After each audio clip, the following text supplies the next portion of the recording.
My name is Muna Atira binti Muhammad. My matrix number is 2025860452. Hi, my name is Nurhana binti Amrahimi. My matrix number is 2025897176.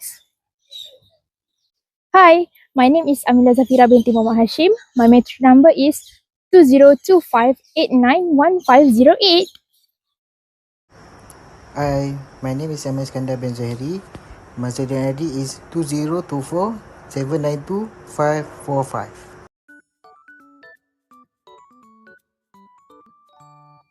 Case study 1. Compound interest. Martin is planning to invest in a savings account that offers compound interest. He deposits RM30,000 for 5 years with interest rate of 4.15% compounded annually.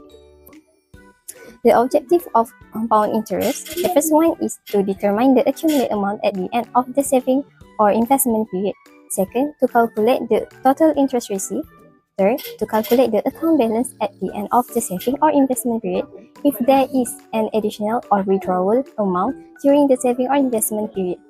And the last one, to calculate the accumulated amount at the end of the saving or investment period if the interest rate change during the savings or investment period.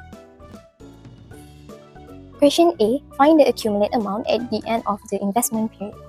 P equals to 30,000, K equals to 0.0415, M equals to 1, T equals to 5. The formula is S equals to P in bracket 1 plus I power of N. S equals to 30,000 in bracket 1 plus 0.0415 divided to 1 power of 5. S equals to 36,763.57 cents. Question B. How much total interest will Martin receive from this investment? The formula is I equals to S minus P. I equals to 36,763.57 cents minus 30,000. The answer will be I equals to 6,763.57 cents. Question C. If Martin added RM10,000 at the end of the second year, what will be the new account balance at the end of the investment period? P equals to 30,000, K equals to 0.0415, M equals to 1, T equals to 2, N equals to 2. The formula is S equals to P in bracket 1 plus I power of N. S equals to 30,000 in bracket 1 plus 0.0415 divided by 1 power of 2. S equals to 32,541 and 67 cents. S equals to 32,541 and 67 cents plus 10,000. S1 equals to 42,541 and 67 cents.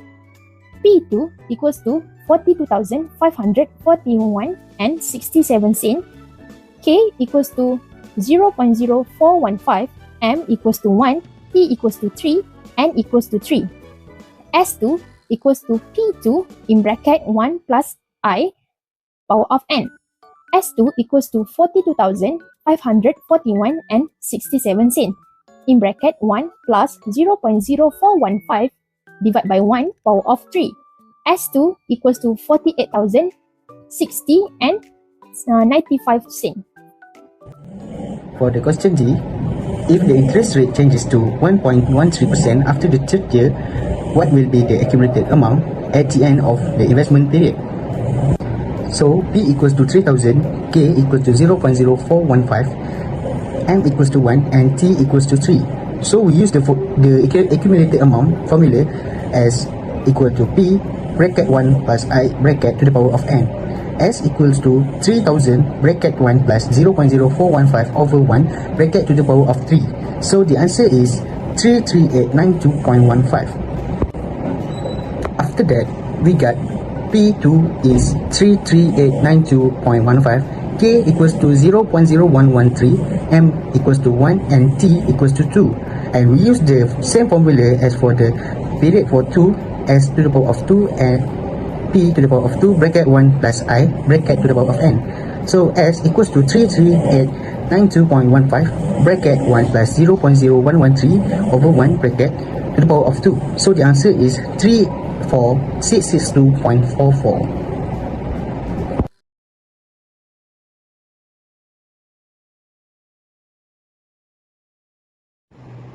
for the case study, Xian bought a used car at 41,000 ringgit 800 and he paid a 10% down payment and the balance was financed by taking a loan for 5 years. The interest charged 4% compounded monthly. Objective Chapter 4 Annuity. First, to determine the amount of monthly or periodic payments. Second, to calculate the total interest incurred by the borrower. Third, to calculate the total outstanding balance if the payment was settled earlier than scheduled.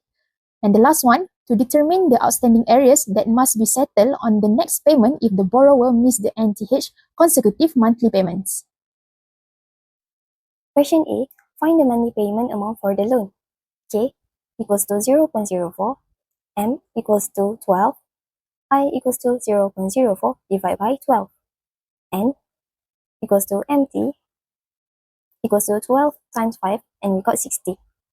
A equals to 41,800 times 10% and we got 4,180.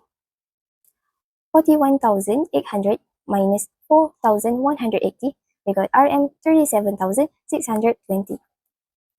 For this question, the formula is A equals R multiply 1 minus 1 plus I power of negative n divided by I.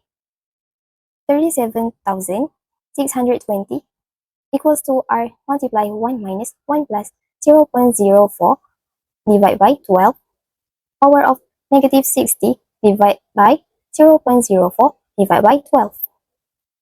R equals to 37,600 divided by 1 minus 1 plus 0.04 divided by 12 power of negative 60 divided by 0.04 divided by 12.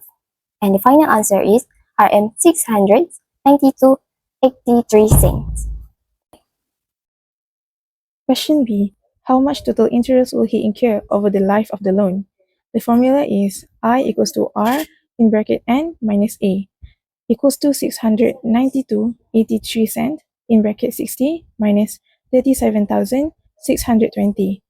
The answer will be I equals to RM 3,949.80 cents. Question C. If Sean decides to settle the loan after 3 years, what will be the total outstanding balance? So first, we need to find the N. N equals to 60 minus in bracket 3 times 12. So we got 24. The formula is A equals to R open bracket 1 minus in bracket 1 plus I power of negative n over I close bracket. So the next step is equals 692.83 cents open bracket 1 minus in bracket 1 plus 0.04 over 12 power of negative 24 over 0.04 over 12 close bracket. So the total we got RM 15,954.66 cents. So, for the question, if Xian missed the fourth monthly payment, what will be the outstanding areas that must be settled with the next payment? So, for this, we use outstanding areas formula S equals to R open bracket 1 plus I close bracket to the power of negative n minus 1 over I. So, 692.83 open bracket 1 plus 0.04 over 12 close bracket to the power of 5 minus 1 over 0.04 over 12. So we get the answer RM 3,487 ringgit 32 cents. The conclusion is, these two case studies highlight how interest can affect our money in different situations. Martin's example shows how a savings account can grow over time, especially when interest compounds and when extra deposits are made. Sean's car loan, on the other hand, shows how monthly payments, interest charges, early settlement, and even missed payments can change the total amount he has to pay. Overall, both cases remind us that understanding how interest works is important for managing our finances wisely.